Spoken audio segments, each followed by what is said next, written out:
this is Michael from Expanse VR, and in this VR episode we are going to be looking at object interaction, most notably looking into pushing buttons.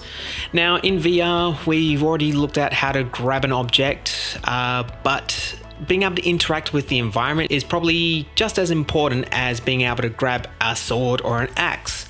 Now there are different ways that you can interact with the environment and different things that you can interact with, obviously things like doors and handles and stuff, but for this one we're just going to focus on pushing a button, which is relatively easy and very useful for your games. Now when looking at interacting with objects in the VR environment, there are two distinct ways that we can go about doing that. The first is by using a trigger system, and the second one is by using physics itself. Either option provides positives and negatives, and there's no really wrong way to go about doing it. So this is why I'll be showing you both methods. It's just determining which method is best for the situation that you are utilizing. And if you're new to the channel, don't forget to like this video, subscribe to the channel, and of course click that notification button down below to make sure you are notified whenever I post a new tutorial for you. Now the first way that we're going to look at doing is the trigger system, because it is the easier and more forgiving method and very quick and easy to set up. So in this scene I've already got ourselves a little stand here and a button that we're going to be utilizing. Now the great thing about using the trigger system is we don't have to be too pedantic about the objects and how they interact with each other. So as you can see here, this is just simply a cube on top of another cube. And all that we're going to do is, once the trigger has been fired, is that it's going to raise these platforms here where I've got some particle effects ready to go, and we're going to use an animation to make the button go down. Now the very first thing that we need to do is create a script to handle our button behavior. So here I'm just going to do button trigger. You can name this whatever you like.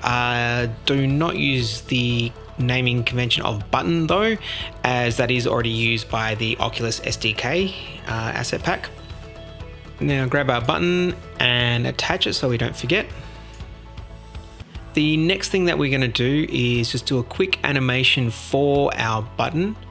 So if we click on the the animation tab, if you don't have this already in your workspace, all you have to do is go to Window, Animation, and then again Animation, and probably need to open the animator as well because we will be using that.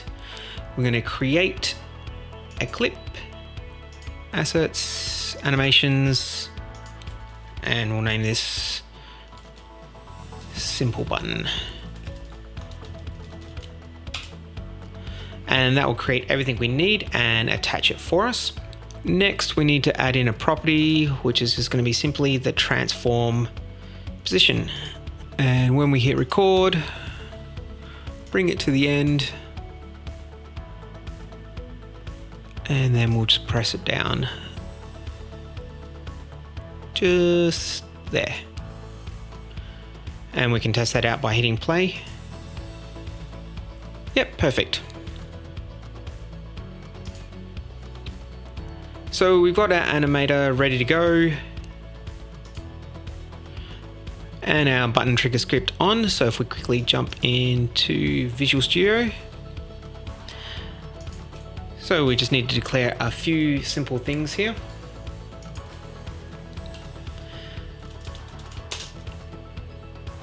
So first we need to get a reference to our animator.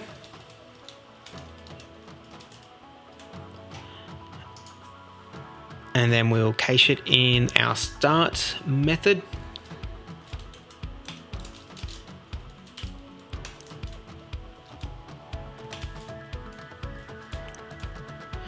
And then we'll be looking for our on trigger event. We don't need our update one.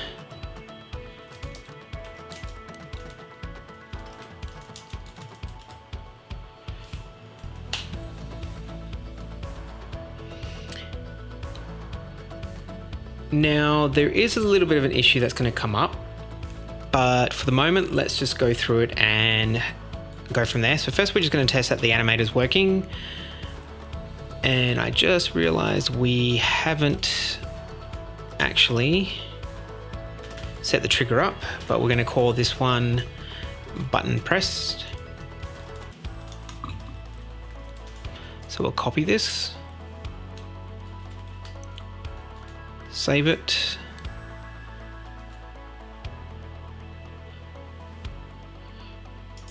jump into our animator.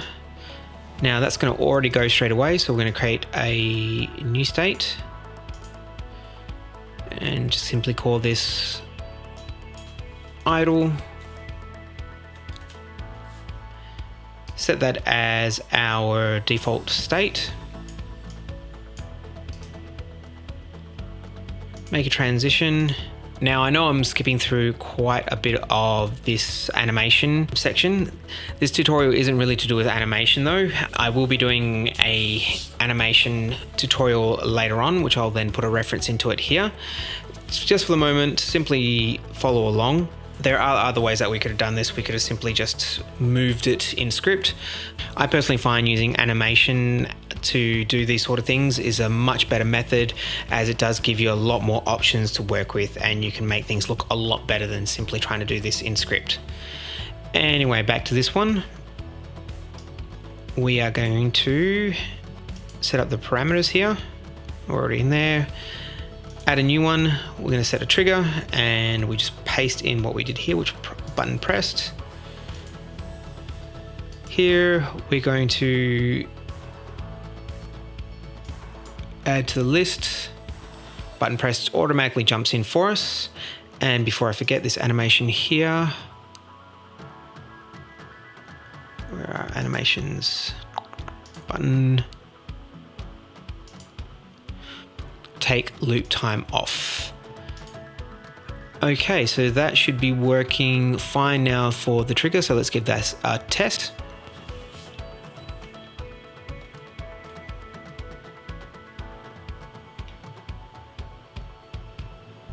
And presto, it works, but we do have a small issue.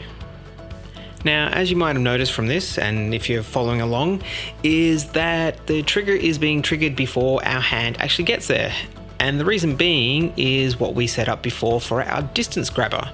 So if you have a look at our detect grab range, sorry, if we find our player first, we have this big collider around it. So as soon as we get close to the button, this collider is going to trigger it off. So what we want to do is find a way so that we can get around that. Now, if we have a look at our distance grab hand, right, we're going to use our right hand to do this. If you're left-handed, you can use your left hand. You can even do both hands. But for this example, we're going to use our right hand. And if you have a look at the right hand closely,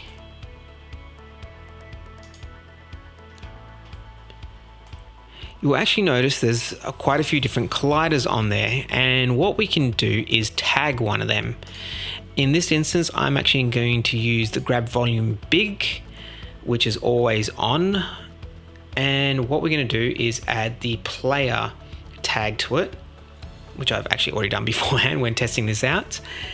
And what we're going to do is jump back into our script and test for it. So if other.gameObject.tag equals player, we will then do this. And I'm actually going to put these in brackets because we're going to add one last thing to this in just a moment. So now if we jump in,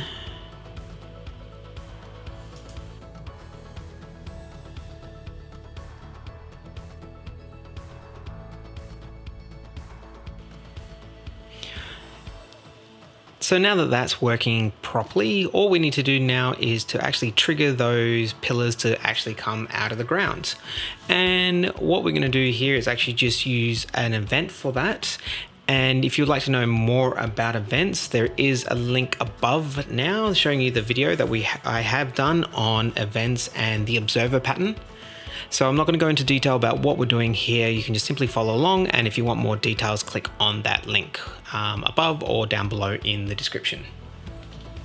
So quickly here, public static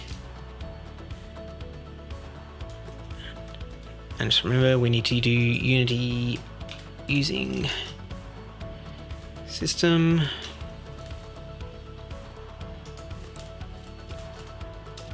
On button pressed. And then all we're going to do here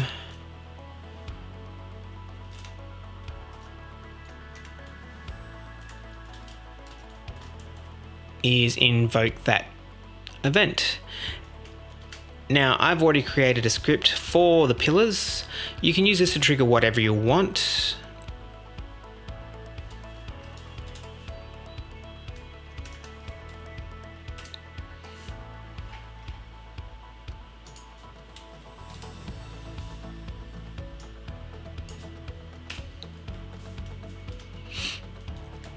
And all I'm doing in this script is simply registering to the event, getting the animator, which I've already set up for this one here.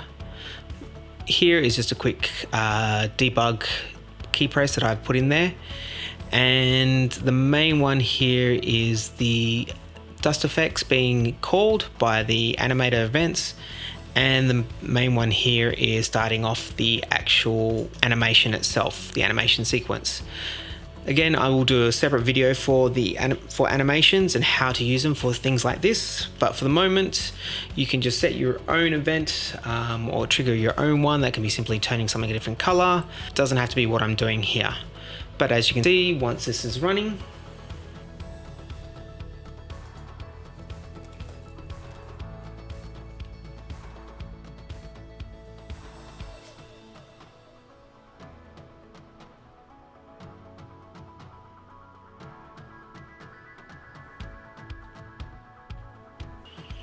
so there we have it. It's now working fully, and a very simple and quick and easy way to set up. You can do that with buttons, doors, keys, levers, anything like that, where you just want a simple interaction. Now, the issue we have with it in this instance is, I don't know, I feel that sometimes it feels less responsive than the next method, which is the physics method.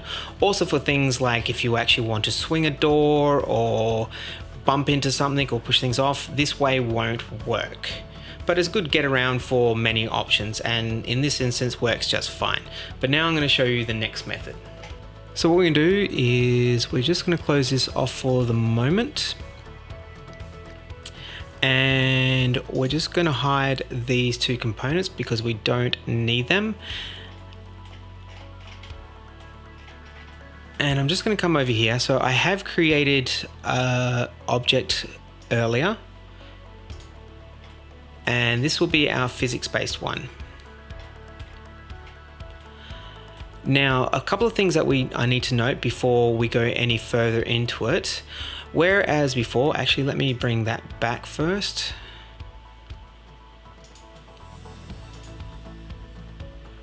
Just bring it over here. As I said before, with this one here, you can have an object that falls into another object, not a problem. Now with this one, because it is physics-based, if we have a look here, I've had to create an interesting set of colliders to go around this object. I couldn't have a solid collider in there because this object here needs to be able to pass freely through it without hitting the colliders on this one, or it won't work. Now the other thing is, with what we're going to be doing here, is we need to set this up in a particular way. So I've left it blank for the moment, but what we're going to need to do is we're going to need to add a box collider itself, a rigid body. This one we're going to restrict it. We don't need rotations, and I believe we're just going to be restricting it to the Y. Restrict everything but the Y axis. We're not going to use gravity, and it's probably best to set it to kinematic at this point. The next one that we're going to add is a spring joint. And the one thing I didn't include in this setup, because I wanted to show you here, is that we are going to need two empty objects, depending on how we do this, but definitely one empty object.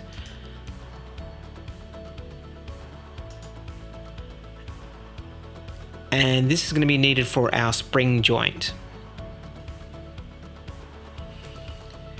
And the only, actually it's not supposed to be kinematic. Sorry, take that one off. You don't want gravity or kinematic. And the other one is the damper. And the other one is the damper. Damper is how, when it springs back, how bouncy it is. And we don't want it to be bouncy at all, so we're going to crank this right up and have a play. You can actually get some really cool, interesting effects with this, and maybe something that you want. But what I'm trying to do, we don't want that. So that should be everything to get our button working at this point. So let's give it a try.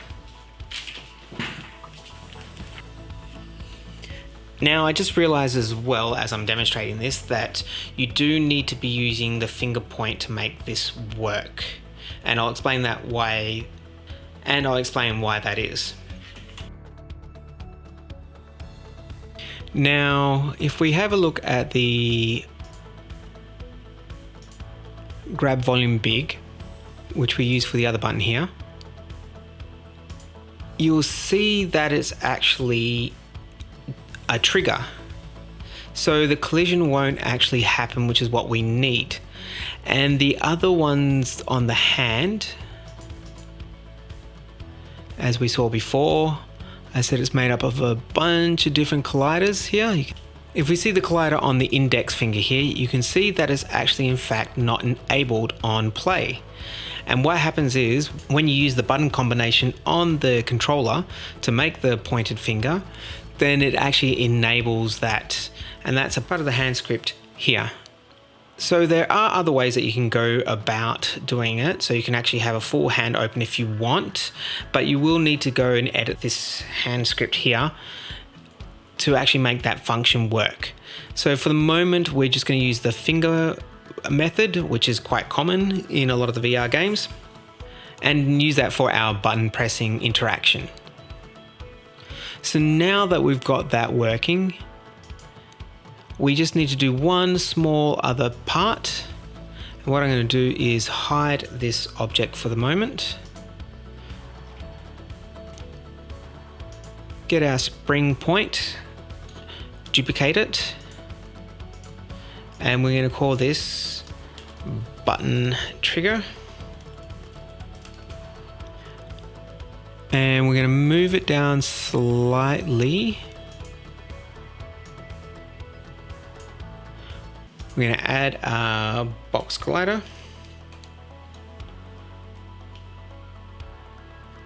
And make it a lot smaller.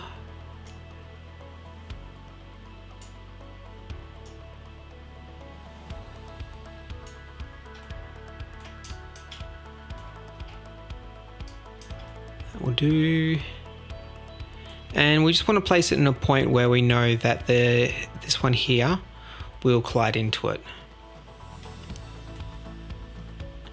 And what we're going to do for the moment is we're actually not going to use the outside component, so we can actually test to see if this works.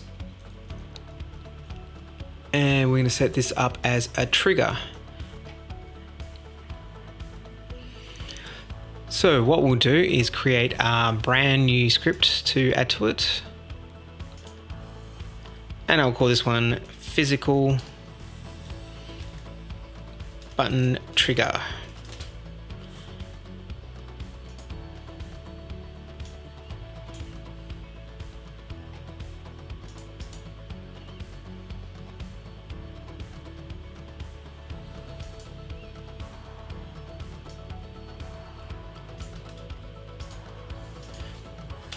So we'll copy this in.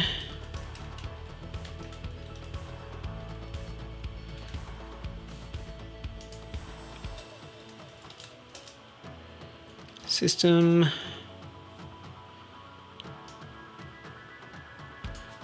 Don't need this.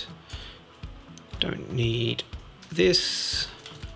It's gonna be nice and clean and simple. So on, trigger enter.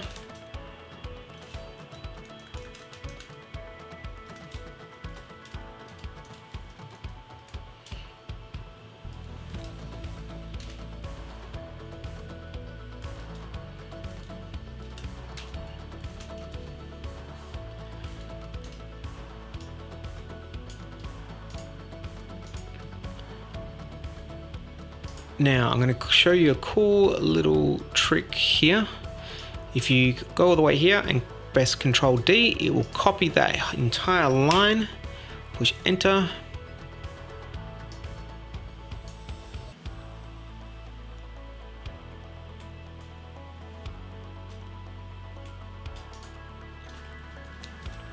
So we go physical on, physical button pressed. So now we can have both.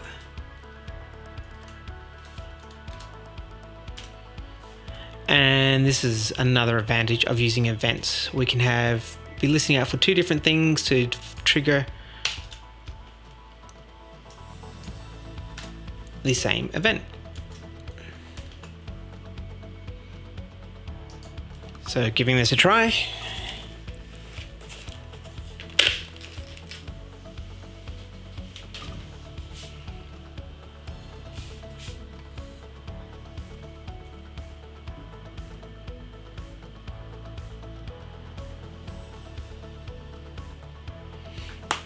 As you can see, we now have the same problem again, where we're triggering it and not the button.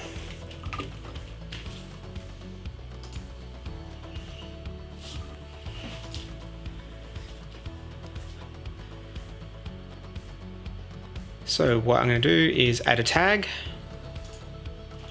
call this button.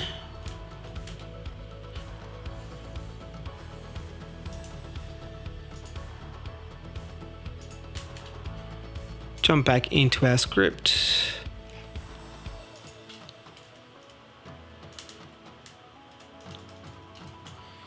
If other.gameObject.tag.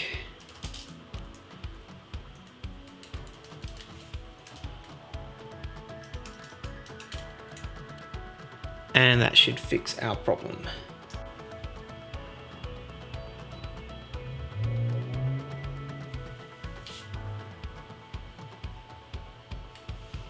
And bingo, we're working.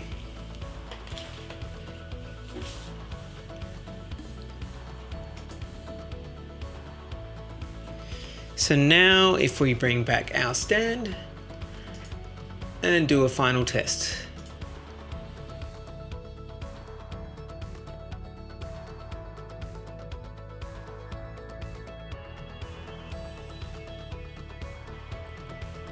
And now we are working perfectly. So that's it for this week. And again, you can use whatever method you want to for your object interaction in your VR games. And if you do something interesting with what I've shown you, don't forget to hit me up on Twitter. You can always send me a screenshot or join the Discord server and show me a screenshot or a video of what you've managed to do with your object interactions. So thank you again. Have a happy new year, and you'll be seeing some great content from me in 2021. And thanks for watching. Don't forget to like and share to help grow our beautiful Unity community. And don't forget to hit that subscribe and notification button below to make sure you get to see our next video. See you shortly.